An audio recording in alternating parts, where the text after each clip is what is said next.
IVM. TFG Football is an IVM production, and you can also check out their other awesome shows like Made in India, hosted by May Thomas, where she brings exclusive acoustic sessions and interviews with the best independent musicians in India. You're listening to TFG Football. What's up, everyone? It's a new episode of the TFG Football Podcast, and here we are once again at respective homes, I must say. All of us, it's me, your host Suju, and I have both the boys, Chiranjeet and Kevin, joining us via phone. And well, before we get into the nitty-gritties of the match, I need to mention this. Hey, I did call it, okay? I did tell you all that this would be a goal-scoring match, because you never know, it's the bottom place teams, they have nothing to lose. They're just going to play against each other. And since we got 5 goals to watch, yes, one of it was a penalty, but we got 5 other 4 good goals from both the teams, and what a match from both these sides. None of them have given us such good matches in their previous encounters when they played other giants. But see, when that's what happens, when I think bottom place teams play against each other. It's just magic and something they really come out shining. Like I said, we'll come to the match in detail. We have a bit news from Kolkata as always. Now we have 2 players, Akram and Fikru, who are set to join Mohun Bagan, and there's some injury update from Mohun Bagan as well. So let's get our Kolkata man, Chiranjeet. What's happening in Mohun Bagan? Well, they're signing Akram Moghrabi, who is coming to Kolkata. I think today is the 16th, so he's reaching tomorrow. Yes. So he will be reaching to... Was it Akram going to be signing for Mohun Bagan? Yeah, he's Akram Moghrabi. He's signing for Mohun Bagan. He's reaching Kolkata tomorrow. And he's played 22 matches for Lebanon national team, played for Churchill Brothers back in the day. So yeah, he's a familiar face as well as a new addition to the pool, and yeah, he's like 6'1". I remember him. I think he scored a really good goal against East Bengal, and he was there when Shillong Lajong got their biggest defeat ever, 6-0 to Churchill Brothers. Churchill was scary that season. So yeah. He's coming. Fikru is in this thing. Same Fikru who played in ISL for 80. Yes. Fikru is here, and he is talking to Mohun Bagan, and I'm now wondering how many strikers are they going to sign. So yeah, they have replaced Chroma with Akram, so maybe they are replacing Dika with Fikru, and I'm not very convinced if Fikru is an upgrade over Dika. He's more fit. But temperamentally, he's a bit questionable. He got into trouble with ATK management. He went and played somewhere else. I think that also didn't go well. He was just playing in Bangladesh, and apparently he had some tussle with the club management as well. So you know, whenever you have somebody who actually talks up to club management, they don't really do well in or they don't last in Kolkata clubs. Pierre Boya played a huge role in getting Mohun Bagan the trophy in 2014-15.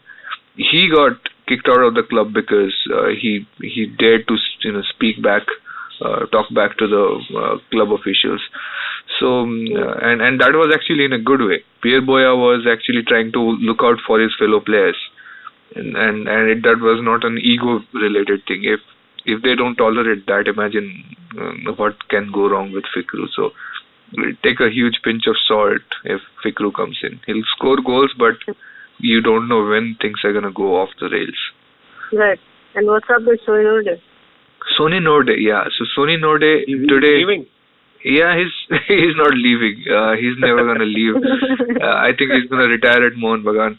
But he's got that injury. I think one of the reasons that Sanjay Sen came under fire was to play him before he was fit against the Shillong Lajong match. I think after the match even we talked about it. Like, something is wrong when Sony Norde is not taking free kicks. He's not fit, and he should have never been played.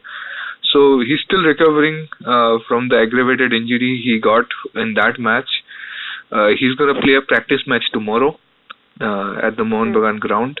and if he can do well, if he feels like he can actually handle playing in a match, then he's gonna play in the derby. Otherwise, they're just gonna decide tomorrow itself that he's not gonna be available for the derby, which is crucial because Sunil Node has never lost a derby, and you want a player like that in your team in a high pressure game like that.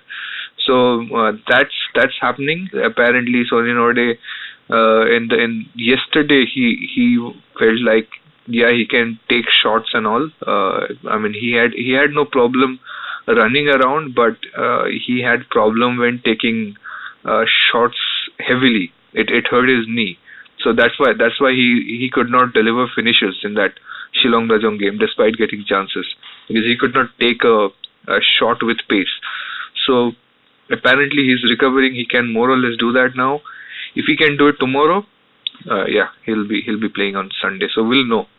Okay. Well, Kevin, anything you want to say about all of these signings that Mohun Bagan is, setting up from there? Looks like they're starting from scratch and want to give a good performance the rest of the season. See, Churchill Brothers signed 7 players. Now Mohun Bagan is signing 2 players. So it's just something that they're learning from others. It's a good sign rather than trying to do what they know best. I think they're taking inspiration. It's a good step. It should be. I think from the time Sanjay Sen has been asked to move, the club has been a bit unstable, and let's see if these signings get them some stability. Probably Watson, when he does get his groove and he does understand the style of play of Mohun Bagan, we should see a Mohun Bagan side that's strong again, back to the contention of winning the title. Yeah, it's one of the things is that Mohun Bagan unfortunately looks like to me Aizawl FC in their first season in I-League. They're creating chances, but they can't finish. That's what has been. No, come on, please. Come on, dude. It's Aizawl FC. They became strong contenders by this fact that they were not losing. And no, I'm not talking about the second season. I'm talking about the first season of Aizawl FC. Yeah, they were creating chances, but they were not finishing, which is why they ended up at the bottom. Yeah, right. So that's when Johar Das was in charge. Yeah, the Johar Das and the guy before him. Okay. Okay then. Well, that brings us to the end of Mohun Bagan discussion. But we had a great match last night. I mean, after a long time, I think, because I-League is getting much more tight and gripping now in terms of competition on the field, with some goalless draws, or 1-all draws, or 2-all draws, or a team winning by just a goal. But last night was crazy in Kerala, but in Kozhikode to be precise, the Kerala once again got this defeat. 2-3 was the scoreline for them against Churchill Brothers. But what a match to watch if you're a neutral and just watching it in football. I mean, amazing stuff, right? And it's coming to you. What a match, and some crazy goals there. Yeah, I mean, I feel bad for Gokulam now. The way they came back, I thought, like, we have something in our hands. Maybe we will see a huge resurgence for the club. Ended up being a win for Churchill Brothers. It makes the relegation fight a little bit more interesting because Churchill, of course, are going up against I think their nearest relegation competitor is Chennai City, who are on 9 points from 10 matches, and Churchill Brothers are now on 4 points from 7 matches. So they have a chance to catch up Chennai City and maybe try to avoid relegation here. But yeah, it looks good at this point. Looks like the signings paid off. I'm not very convinced about Churchill Brothers' defense though. The way they allowed the second goal to happen, Chigozi was not marked at all. Also the first goal by Ado, I'm going to pardon them for that. Can happen, but it's like see, you gotta play tight at some point. Second half Gokulam FC started. They were playing like they had nothing else to lose. It was their last day on earth. So because that's how they were. You are facing a team which is desperate, and that you don't really have the most explosive attack in the league anyway. Although like making a couple of new signings was helping Churchill Brothers, but still that's when you try to slow down the game. I don't think Churchill Brothers showed that they could. So more than like showing the good sides of this new attacking phase that Churchill Brothers are putting on, this game also exposed a lot of vulnerabilities in their defense, which may be brushed, like they can sort of paint over it maybe over the next few games, but others are looking and they are also feeling a little bit excited by the way Churchill Brothers just allowed Gokulam FC to come back in. But then again, Gokulam FC, I don't want to kick them when they're down. When the second goal happened, it just didn't seem like they were still fighting, In fact, if they tried, they could have gone for a point, and which would have been a better result for them than Churchill Brothers. Yeah. But fair play to them, they tried to go for a win, but it just didn't seem to work at that point. So a lot of trial and error from both clubs. In the end, we ended up with a 3-2 win. I'm not going to say much about the penalty goal. A desperate situation, desperate things happen. So yeah, it was more or less that. 3-2, we're gonna say like this was a very exciting game. Yeah. I didn't really like it that much because neither defense really convinced me. The goals were good to look at, but otherwise, what are you gonna say? Yeah, I think it's only when the defense from both the sides go haywire, is only when you get more goals on the field. And that's just possibly what happened last night. But coming to you, you called this Churchill would win. That was a 3-2 win. Did you see Kerala FC putting up that fight that we saw? It was entertaining. I would totally agree with Chiranjit. It wasn't the most pleasing game to watch because it was foul-ridden. Too many physical battles going on. Every second minute we saw some foul that was unnecessary, and it just stopped the flow of the game. And that's the reason it didn't look very pleasing to look at. And the way the goals came in, the goals were extraordinary. I really feel the opener from outside the box, it was a great technique to score. And obviously, Gokulam FC saw themselves coming back into the game. Since both their defenses were opened up, we did see so many goals being let in. And the penalty was bit of. It did show Churchill Brothers are not there not up to their defensive duties. It was more like this is our game to score, this is our game to win. Let's go for the kill, and just they let everything. All the more bodies were thrown forward. Overall, if you just see, I think it's a decent result because both teams were able to score. That's been their problem, especially for Churchill Brothers. Now that the signings are coming into the picture, Odafa was my goodness. wasteful. He had so many chances. I think if he would have been in his prime, we would have seen much better finishes from him. For Gokulam FC, what positive would be Irshad. I think what a marvelous game he had yesterday. And he was the one who was being consistently fouled. And rightly so. When you stop your playmaker and the opposition's playmaker, you obviously cut down their supply. And that's what led to so many free kicks. And I think one or two occasions, it almost turned into the net for Irshad. That's what we expect from the two sides, which are desperate to score, and they did. So I think it's fine. 3-2 is okay, entertaining, but not very exciting. Okay, fair point. Let's move on now. Before moving on, we'll slip in a break and come back soon. On the other side, we have two matches in I-League that we look at. One looks very interesting with Aizawl FC versus East Bengal. So does the other, because Indian Arrows, who are in kind of a good form, are taking on NEROCA FC. Well, again, debutants in action. Let's see how that all goes. All of that on the other side of the break. Shunyavan.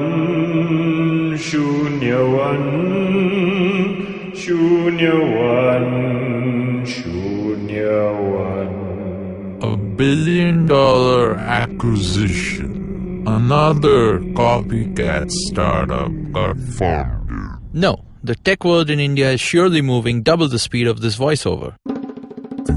Tune in to Shunya One every Tuesday to catch us talking to the smartest people we know on the IVM Podcast website, app, or wherever you get your podcast from. Well, welcome back, guys, and here we are. We saw a great match last night. We're hoping to see that again today because we have two games to look at, and Aizawl is hosting East Bengal. That also means it's the first time that Khalid Jamil is coming back to Aizawl, not as Aizawl's coach, but as East Bengal's coach. Today, coming to you, we have something not very good streams also emerging from Aizawl. Yeah, this is, I think, the first time Khalid Jamil went back to Aizawl since he left the job as Aizawl FC coach. And he got some apparently unpleasant situations. The East Bengal team was forced to stop practicing by the ground staff. And the players were told to leave the pitch. Apparently, they did not get to practice the full time. I don't know the full details of that. Then he was apparently the team manager and the coach are supposed to be driven to the press conference by a car, because if you know, Rajiv Gandhi Stadium to the press club of Aizawl is a long hike up, and anybody who tries to walk it really it's really tough to make it really. If you have tried, I tried, and I think it was a similar area that I was walking up towards, and by the time I reached up, my tongue was out. It was such a tough climb. So the car did not arrive, and Khalid Jamil walked all the way up and did a press conference after that. So that tells you what kind of stamina that guy still has. So yeah, it's a bit funny, talking about it now, but these are signs of major hostility. So hopefully, the game goes well. The game is at 2 p.m. Aizawl FC versus East Bengal. Aizawl FC are trying to get back into the title chasing pack. They're on 13 points after 7 matches. If they win, they will be within 2 points of East Bengal with a game to spare, and they will be almost chasing Minerva Punjab. So it's a very important game for Aizawl FC to win. If East Bengal want to win the league, they really need to win this game as well. So both teams will go for a win. Who knows if the listeners will probably be listening to this podcast after the match is over, because this is an early kickoff. So yeah, I mean, you will know what happened, but to predict this, I think Aizawl have a good chance to win this. Okay, Kevin, your thoughts? Yeah, Aizawl look stronger. East Bengal, so yes, they are second on the table, but have they been to their best? We've seen them dip in performance from the time the season started. A couple of key players, whom they expect to step up, have not been consistent, and that will be a worry for East Bengal. Okay. But Paulo Menez is a great coach. We've seen he's been outspoken. He's got referees come and take out his video when he's talking. That famous he's become, and so that just leads you to the expression that from the coach's point of view, what aggression he wants to see from the team. And going for the kill will mean, at home, it will be a total dominant performance if really they plan to shut shop if they are able to score first. But East Bengal are not going to have them their way. Yeah, we know Khalid Jamil's tactics. He can be defensive if required, and so probably it's going to be one goal from East Bengal, and then we see those antics from the performance players. But he knows inside out of Aizawl. He knows some of the players who stayed back at Aizawl from last season. So I think it will be a good contest. But as per the goals, we will not see a high scoring match unless one team just really decides to make it the worst day in the season and just allow goals to be coming in. But it's a very rare possibility that's going to happen. So Aizawl FC again, yes, they look stronger. But it's going to be a close contest. I actually want a 0-0 or a 1-1 draw here because maybe Mohun Bagan can still sneak back in. Who knows? And anyway, no, I want anything other than an East Bengal win from this game because as a Mohun Bagan fan, I want anybody else to win the league other than East Bengal. So hopefully. Yeah, I mean, so at times you don't get everything that you need. So yeah, and let's see how that goes. But we have another match, an interesting match to look at. Even this one is Indian Arrows taking on NEROCA FC. Now, Kevin, I'm going to start with you. Indian Arrows has been amazing this season. I mean, as in the way they've come up with some wins and some losses and surprising performances. Now, can they kind of end NEROCA's winning run? Do you think that's going to happen, or do you think NEROCA is going to extend their unbeaten run? Difficult to see that. Indian Arrows have been able to score a few goals. There was one or two occasions when they went more than 2 goals in a match. So that's been the problem. They're not able to score consistently enough, and NEROCA FC won't let them play. It's we've seen a couple of games where the Indian Arrows were allowed to be those young boys who would not go too strong in the challenges, but it's too far in the season that NEROCA haven't seen that.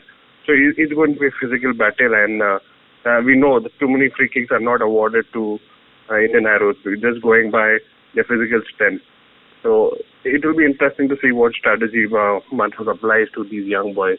Probably play a containment game. But NEROCA are just too strong. The only hitch that might be for NEROCA will be if they are not able to score. We've seen stronger teams. We've seen teams like East Bengal, Aizawl also do that. But they fail sometimes to get in and convert their chances. That's the only problem I see of NEROCA. Else, I don't see any problem. See this game ending in NEROCA's favor. Okay, Charanjit?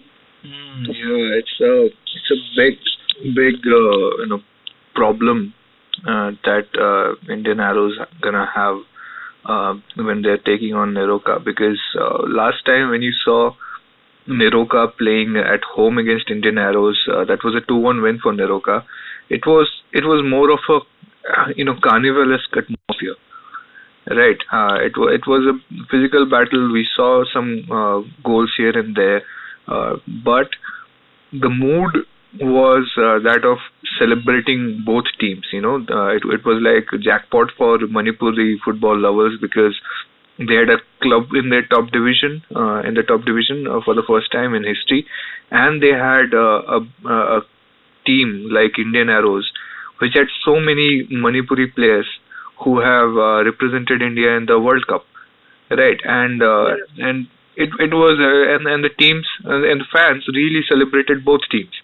So it was a more, what do you call it? Let's say a more I wouldn't use the word friendly, but a more amiable atmosphere to have a match under. This is very different because Indian Arrows just got a win, and they're coming into this with a 1-0 win over Gokulam. NEROCA are chasing a different fish now. They want to win this and be at par with East Bengal in the points table, because even they are sniffing what is possible here, because Aizawl FC, by winning the league last season, have made everybody dream that it can be done.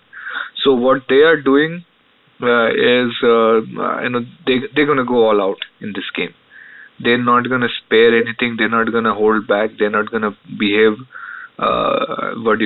in sparing. They're not gonna be sparing in any way. So expect an attacking performance from NEROCA.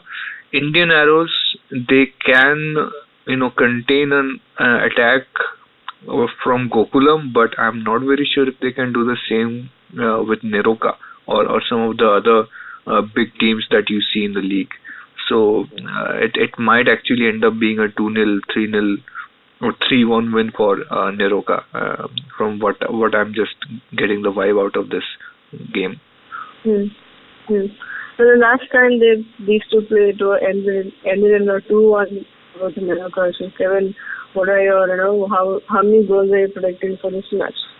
The goals will be there. Obviously, it's more of NEROCA trying to make a statement, and they won't let an opportunity go where a team like Indian Arrows, who does not score many goals, I think they will just go all out against them. They won't see it's the under-17, under-19 boys. For them, it's the title now.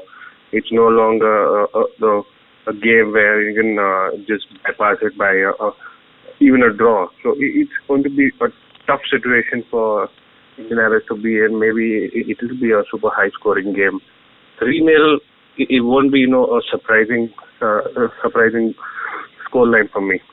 Okay, then fair enough. Then let's hope both these matches that we have today will be a great game to watch, and it is some interesting fixtures, I must say that.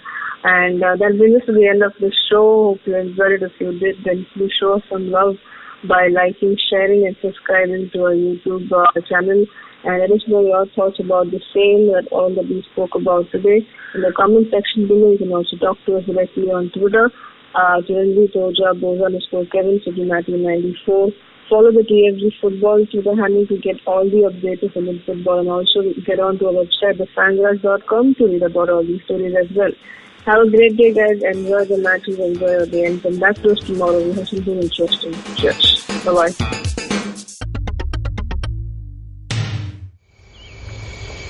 There she stands, a podcast addict. Outside the bank, having travelled several miles to get in with other poor souls like her.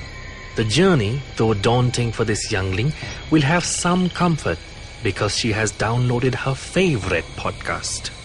You can see more of her species on ivmpodcasts.com, your one-stop destination where you can check out the coolest Indian podcasts. Happy listening.